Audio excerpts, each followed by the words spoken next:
Hey everyone, and welcome back. I'm so thrilled to welcome back Addie Hanson from Wooly Pronto. How are you, Addie?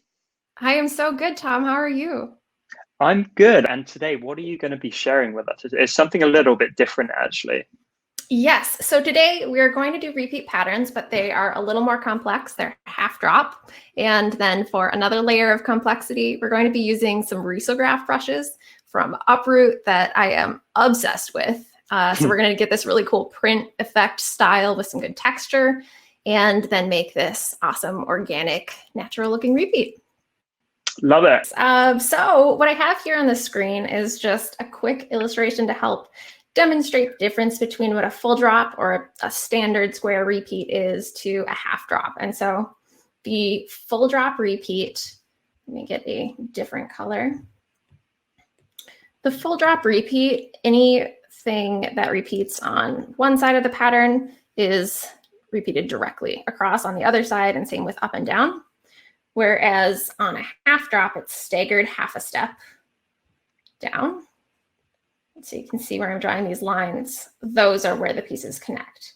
And so the full drop, things in a pattern can start to look more repetitive. It's a little easier to tell where the actual repeat of the pattern is. And with a half drop, it looks more organic, a little more pleasing to the eye, and you can kind of hide the repeat more so. That's really interesting, actually. And I have a confession to make, Addie. I've made quite a few patterns in my time. I've never made a half drop. So this is pretty new for me.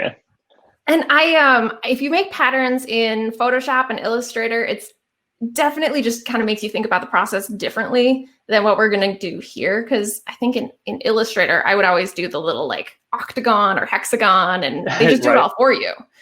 And this one, I kind of like had to wrap my brain around it a little more. But what I want to jump into, if we're good with the understanding of the difference here, is how to set up the canvas. And if you came to my last live session, I did just the full drop pattern repeat where we saved selections. And we're going to do the same thing here, but we're just going to do a couple more. So we're going to save 6 total selections.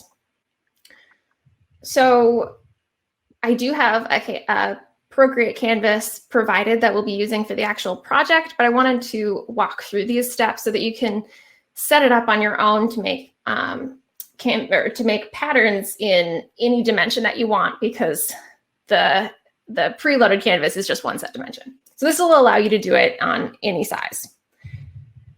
So to set it up, what we're going to do is use color drop to fill a layer of any canvas.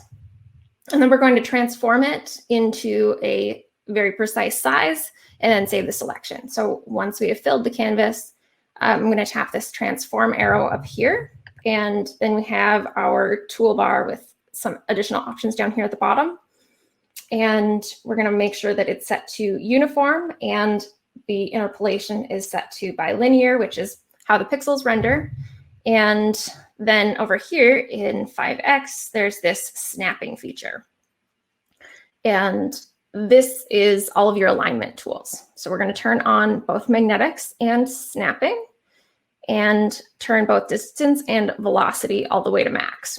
It can seem a little intimidating, and I am going to go kind of quick because I want to jump into the fun pattern creation part. Yep. So don't stress if you don't get it right away. Kind of like once you have your selection set, you know what you're doing, you'll just like know it like the back of your hand.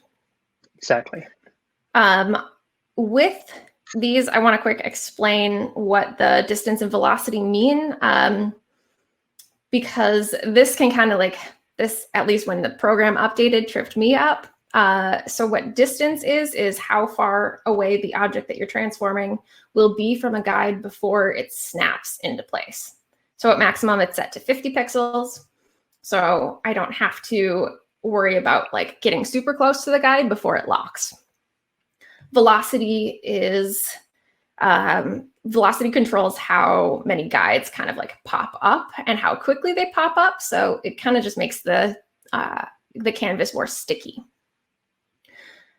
So that's what those do. Have them both to max and both set on. And then we're going to resize our selection. So I'm going to start by dragging from this corner node until it locks into place. And I have these gold crosshairs on the canvas. And you can also see this box pops up with the pixel dimensions. And I'm working in a 3000 by 3000 pixel canvas. So I know that I'm set at an exact quadrant when it's 1500 square. And this is where you want to be super careful not to tap outside of the canvas or nudge the object, because this is the part where you're setting all of the precision for the pattern. Like so this is what'll make it seamless. Yeah, exactly. Like you can throw out the entire thing, right, with the most subtle oversight. Exactly. And so the canvas that's preloaded, I triple checked. You're all set to go with that. So for the project today, we'll be set, but just keep in mind that you'll want to avoid nudging anything or moving.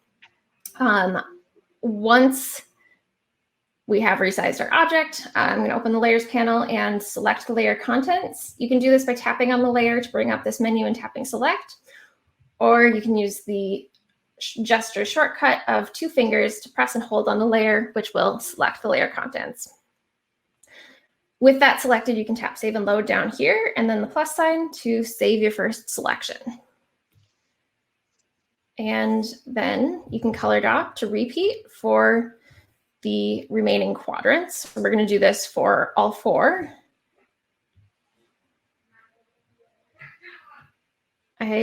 Can you hear my cats fighting in the background? I wonder what that was. I thought that was of course they're choosing now. They're fighting, but yeah, cat on our team said they may make an appearance. Yeah, Pronto was in my lap when we were testing.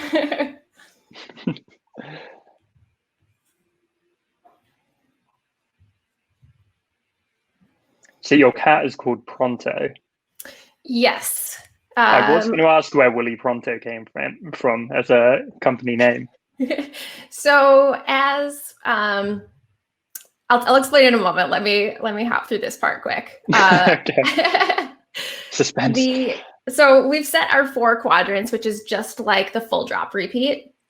And with the half drop, we're going to set 2 vertical half saved selections as well. So for this one, what I'm doing is I just fill the screen, and then I'm going to slide the object over until it fills half the screen. And again, I know by the gold guidelines that pop up. And once that's set, I can select my layer and then tap save and load. And this time, instead of exiting out of the selection, I can just tap invert, and that will save my 6th selection. So that is really quick how you do all of the pre-work. And then from here, you can go on to your actual pattern creation. But then I'm going to hop into the pre-saved canvas to go into the project. And what I have in the guides here, I can kind of talk through too quick how or why we're setting these selections, because it doesn't really make sense until you go through all of the steps of the pattern.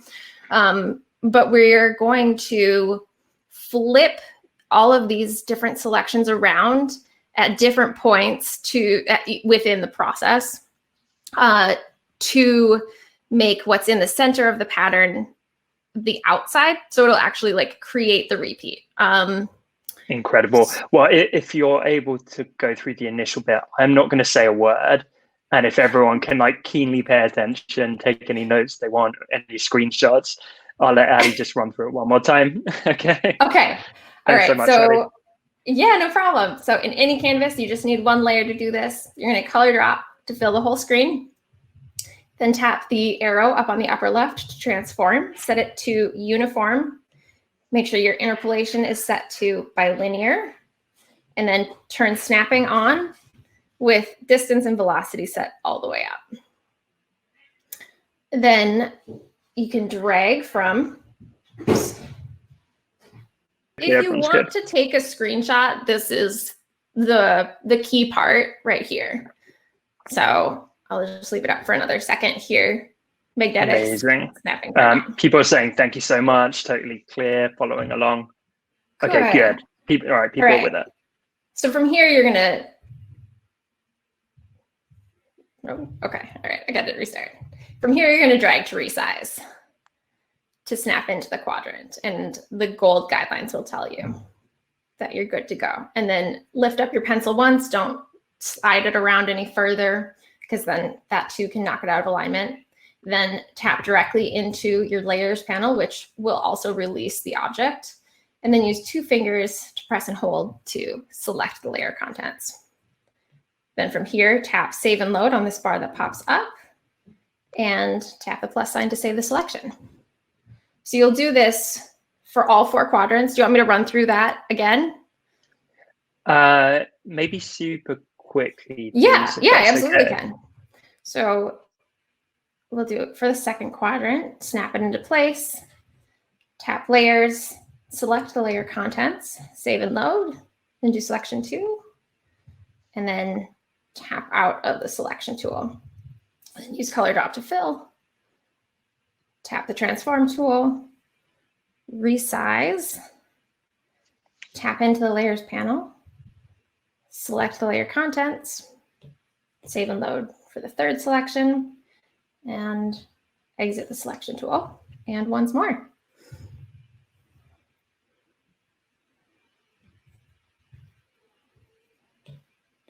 And once you have the 4 selections set, you'll color drop to fill one more time. And then for this one, you're just sliding the object until it's halfway off of the screen, or halfway off the canvas. So you'll see the top and bottom nodes of the bounding box, the one with the green and the orange, are aligned with the outside edge of the canvas. And it's covering exactly half. Very cool. All right, then the last step for the other vertical half is to invert the selection and save this one as your 6th selection. Amazing. Well, thank you so much for going back through that. I think that's helped a lot of people. I know, I was cruising through the first one. It's a lot at first, and I think you kind of have to like see the entire process start to finish. At least that's how I learn best, is knowing why I'm doing something and not just doing it without knowing. So it's a lot. Mm-hmm. So in my canvas that I have provided to download, I have these 2 guide layers, and these will just help you remember which selection is which, because there are so many, and then the steps that we're going to be using them for. So right now I just have the blue guides on, and then below the guide layers, I have a pattern group, and I always build patterns within groups to maintain all of my layers. So there's now even easier ways to make patterns within Procreate 5X because they added the alignment tools. But I have found this to still be my favorite method, because you can use clipping masks, you can use texture layers, have different blend modes interacting, and you don't have to flatten your pattern to create the repeat, if that all makes sense. Yeah, I think so. It just maintains the editability, so you have a lot more flexibility within creating it. Mm-hmm. Then the first step is to set a background fill color, and you're going to want this to be the entire layer. Even if you want to create a transparent background pattern, you need to like go through the steps of the process with a background fill color. So I'm just choosing this light pink color and color dropping to fill.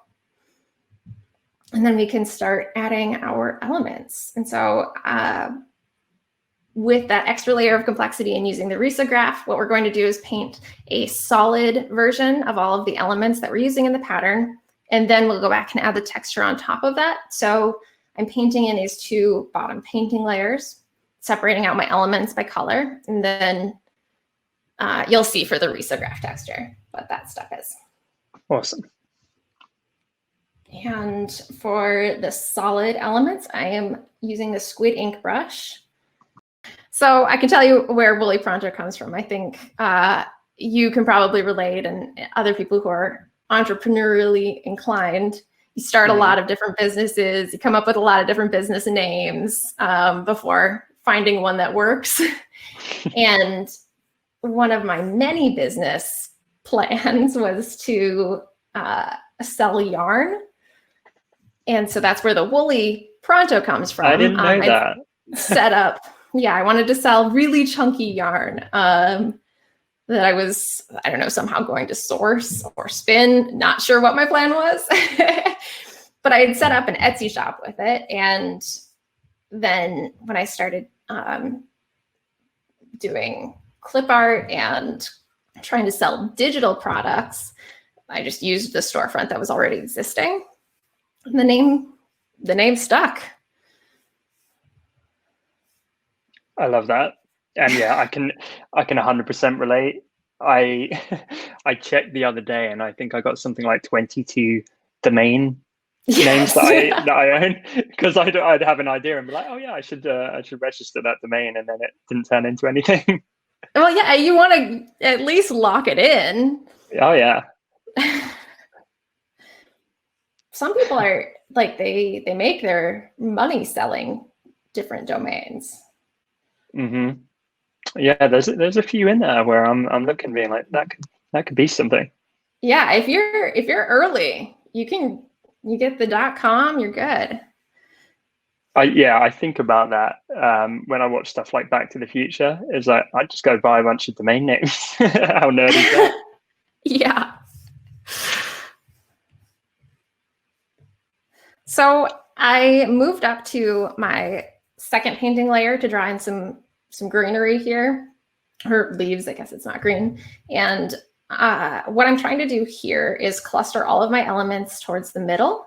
So I'm definitely staying away from crossing the canvas edges, but even more so, I want to get this, I can't see, I'll just draw a circle. I want to get this general space of print filled with elements. And this pattern is not going to be directional, so there's not going to be a clear up or down to these elements. So while I'm trying to be really consistent in the leaf and citrus, they're lemons, but they're just not lemon colored. The colors, I'm trying to be consistent. By the way, Addie, people loving them in the chat. Thanks. I started out with like pink lemons, but I was just drawn to this combination. So I'm trying to make the sizing of the elements consistent, but the layout of them is where I'm trying to be like really random and having it be totally tossed. This makes me feel like I'm on vacation. These colors, I can just see them on like a plate or something like that, or a shirt, a Hawaiian shirt. Yeah, I'll save that for Friday. Wrap up the event. Gonna get rid of that one. All right, so I feel like this is a good amount for my first cluster. So I'm going to add one more detail onto my orange lemons here. And for this, I'm going to be using the scattered stamps. I'm starting with the crisp stars, and I'm using the eraser tool for this. So I'm just going to make these cutouts. Kind of randomly tossing them in here. And I made these because I was drawing a lot of stars and a lot of these shapes and elements within my own work, and I just wanted a way to speed it up. So this it's really nice detailing. Quickly. Thanks. I think we'll leave it at that. And then I can turn back on my leaves layer. So now we're going to do the risograph print part of this. So first I'm going to make both of these layers into white layer masks. And to do that, I'm just going to alpha lock both of these layers. You can access alpha lock by tapping on the layer and getting at it from the side menu, or you can use 2 fingers to pull the layer to the right to turn it on. Once they're alpha locked, I'm going to grab a white and then tap and fill each of these layers. And then I'm going up to my risograph layers, which are set to multiply, so we can get some of that more realistic color mixing that you get in real risograph printing. and I'm grabbing my same colors as before. And for this, I'm going to use the light resize shade brush. And now in my layers, I'm going to make sure that I'm selected on the lower risograph layer, and then I'm going to use 2 fingers to select the layer contents of the citrus painting layer. And so the layers panel closes once the selection pops up, but you can always double check and keep the selection live by just tapping back on the layers panel to make sure that you're painting on the risograph layer and not painting on top of your layer masks. I can't tell you how many times I've done that. Here I like to add in that is cool. More variation. These brushes are so fun. And then the most gratifying part is shifting everything off register. So I'm going to shift the layer masks and just selecting the layer, tapping the transform tool, and then I'm going to tap outside. So you can't see, but I'm tapping off of the canvas in the direction that I want it to move. And this will nudge the layer just a couple pixels at a time. You can also tap and drag on the layer to move it, but you might want to turn off snapping and magnetics to get a more precise movement. This looks like such a cool, authentic print effect. I'm telling you, these brushes are like magic. And I think the shifting things off register is the perfect touch. Mm-hmm. Totally. Okay. Yeah, it's like that ink bleed. Exactly. So now this is the first of 2 pattern transformation steps. So we're going to flip the pattern to make it a repeat, or make it the first part of the repeat.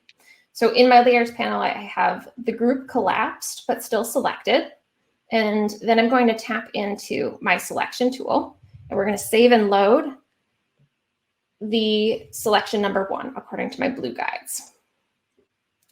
Then I'm tapping the transform tool, and we're going to flip it horizontally and flip it vertically. So the outside corner of the quadrant becomes the inside corner.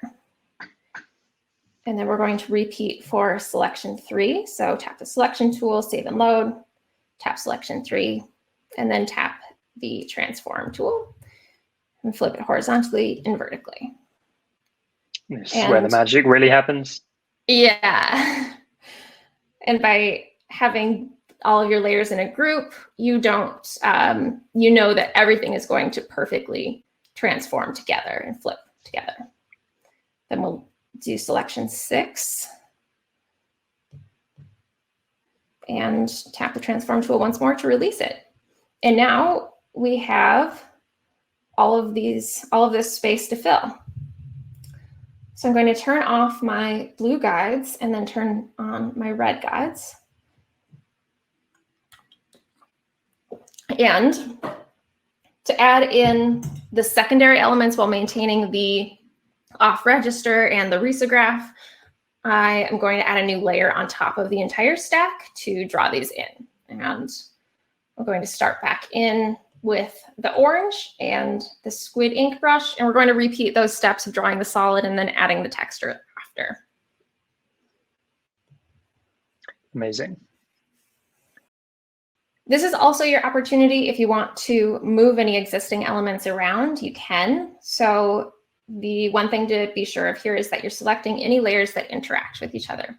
So to move some of the lemons around, I'm going to select both the riso layer and the mask layer, and then I can use my freehand selection tool to draw a circle around it. And I'm turning off magnetics and snapping to really be able to position it where I want. All right, so now I'm going to go in and add those cutouts. And you'll see there's still some space at the top of selection 2 and over here on the side. I'm not too worried about that because I know we're going to flip the pattern one more time and be able to fill in that space as well. This is the order of operations that I like to work in, but I do also want to note, if you want to draw all of your elements at once, and have them in layers above your pattern group, you can do that and then just kind of like copy and paste them in. You don't have to necessarily draw in 3 different steps like I'm going to today. Mm-hmm. But I do love how organized you are. I feel like there's less room for error. You lay everything out so beautifully. Thanks. So I've drawn my lemons. I'm going to go back and add another layer to draw in a couple more leaves. Now I'm alpha blocking my 2 new layers that I added these new elements in, and I'm going to create masks with these as well, but I'm still keeping them separate from everything else at this point. So I'm grabbing a white and I'm going to fill them. And then we can move up to paint over them on the resize layer. So I'm not painting the texture in separately. And I just selected the wrong thing. So you're going to want to select your newest layer and then move back up to the corresponding resize texture layer. And then I'm switching back to the light resize shade brush.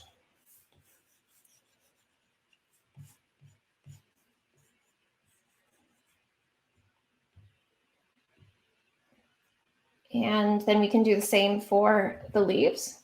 So use 2 fingers to select the layer contents and then make sure that you're painting on the blue leaves layer. That's so satisfying to watch. So then the last step, while these layers are still separate, is to shift the layer masks. So we can move down to layer 11 and try to shift it in the same direction. And then layer 10. And from here, you can merge your matching layers together.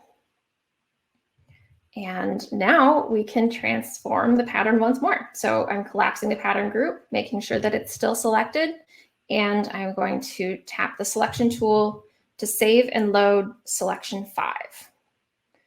Then tap the transform tool, flip horizontally and flip vertically. And then release, save and load selection 2.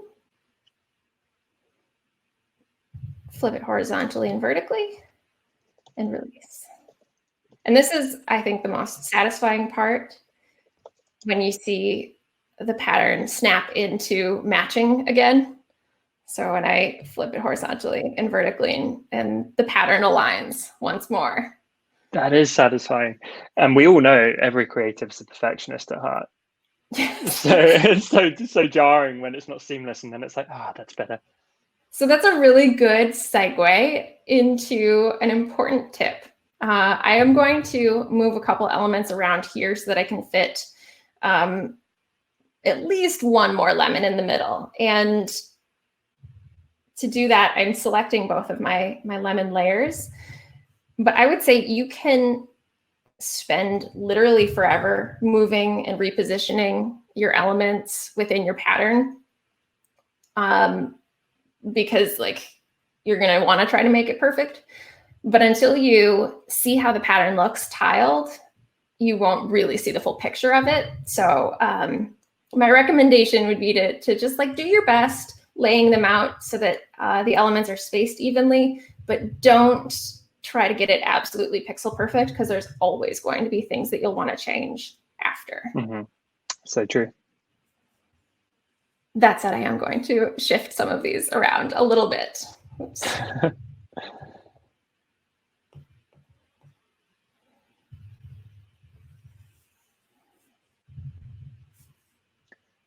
So yeah, really, you can shift anything that isn't touching the edge of the canvas.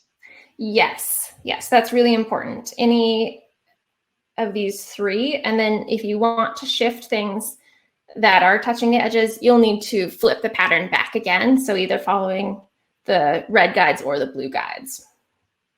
Mm-hmm. All right, so now I'm going to add 1 more layer to draw in the last lemon. All right, so we're nearing the home stretch here. I have dragged my 2 new layers down so they're sitting above their respective masks, and now I'm going to alpha lock them to turn these into our last masks. So I am filling the layers with white. And then we'll switch back to our original colors and the light Riso shade brush. And moving up to my lemon Riso layer, and then working on that layer and using 2 fingers to select the mask layer. And then I can paint this in.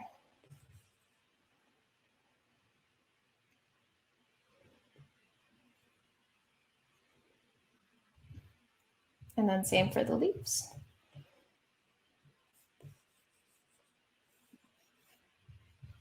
And then release the selection. And now we can hide the guides layer and shift our last 2 masks off register. I have to figure out which direction I'm moving in because the pattern's constantly rotating. The place that I tap to shift them is different each time.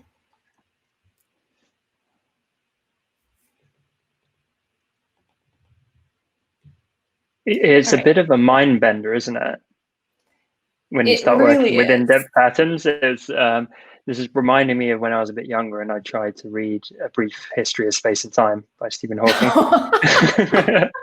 I mean, this is maybe a little more straightforward than that. Yeah, maybe. So now is the really fun part. We're going to test out the tileability of the pattern. And to do this, I have the pattern group collapsed but still selected. And I'm using 3 fingers to swipe down on the screen, which will bring up the copy and paste menu. From here, I'm going to tap copy all and then use 3 fingers to swipe down once more to paste this in. And this will paste a completely flattened version of the layer group that we can then duplicate until we have 5 flattened images. And now we're going to resize them to fit within the canvas in that half drop repeating pattern. And we can check for any spacing or layout things that we want to adjust. But really, it's just a super gratifying step. So I'm on my topmost flattened image and I tapped the transform tool. And I'm going to start by tapping this. You can kind of see where the width and height box is. That's the node that I'm dragging inward from. Oh, important step here. You're going to want to turn back on snapping and magnetics if you turned them off. Perfect. Because you need the guides to know when to stop resizing it. And so drag it inward until you get the vertical and horizontal gold guides and then release. And then you can tap back into your layers panel and move on down to the 4th layer. I'm sure it's not happened, or I'm sure it's not going to happen today. Have you done this before where you're like, and done, and then it doesn't line up and you're like, crap? Yeah.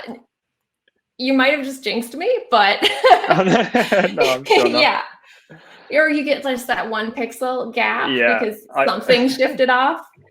I'm just thinking back to when I used to make patterns in Photoshop, and that happened a few times. Yeah. So this next one, what I did was I resized it into this first quadrant. So the same size as the first layer, and then I shifted it. So I will zoom out so you can see. I shifted it so that it's halfway off of the canvas. And then lined it up, and you can also see then the pattern snaps into proper alignment. Oh, that's so beautiful. And this is where I say, you want to get to this part sooner rather than later. So don't spend forever futzing around on the individual elements placement. Once you get here, you'll be able to see the gaps. Mm-hmm. On our last 2, we just need to resize them into the upper and lower quadrants on this side.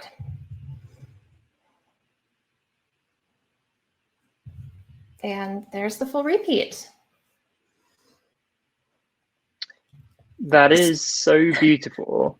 Thank you. And I love everything about it, to be honest. It's so satisfying to see it come together. It's so intricate, but balanced, the colors, the risograph texture. Wow. Thank you. Yeah. What a great. Thank you so much. I think the best part about this is, let me pinch to merge these 5, hopefully pinch to merge it, these 5 preview layers. I still have my full repeat that I can make different colorways of. I can transfer this into Photoshop. You have so much more flexibility by maintaining your layers in the repeat, but then also being able to test the pattern without having to leave the program is a huge bonus. Stunning. Thank you so much, Addie. Appreciate it a ton. Thank you, everybody, for joining us. Addie, we will definitely have you back in the future if you're willing, Addie. Always enjoy your sessions. Thank you so much. I'll chat to you really soon, and thank you for being a fantastic part of it. Thank you, Tom. Bye. All right.